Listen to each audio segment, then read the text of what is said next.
Winter days can present some of the best flying, but it's also a time to be aware of how the cold weather can affect your aircraft. Now, making sure that the airframe is clear of ice or snow is one of the first rules, but there are some other less obvious things that can have a big effect on safe flying.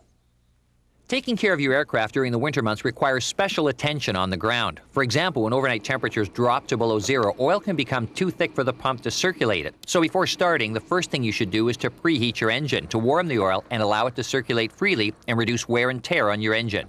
Before takeoff, make sure your engine temperatures and pressures are in the green.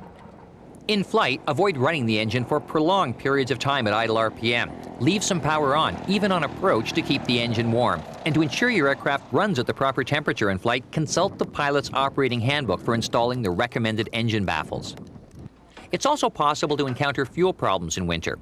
When daily temperatures vary above and below freezing, condensation is inevitable in half-filled tanks. Ice crystals can form and remain suspended in your fuel, which can block the fuel lines and cause a loss of power.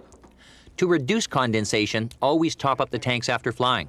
After refueling, wait a few minutes for any water to settle before checking and draining the water from the fuel tanks. And before flight, check the fuel for water. Ice crystals can be hard to spot, but are apparent with careful inspection. As part of your pre-flight, check to ensure ice hasn't jammed any of the controls or landing gear, where slush can easily accumulate and clog wheels or brakes. And when you're finished for the day, install your pitot and static covers, because ice-clogged lines can result in inaccurate airspeed and altitude readings. Finally, don't forget to prepare yourself as well. Dress for the cold weather and carry an emergency kit on board. A little bit of maintenance for you and your aircraft will always lead to safe and enjoyable winter flying.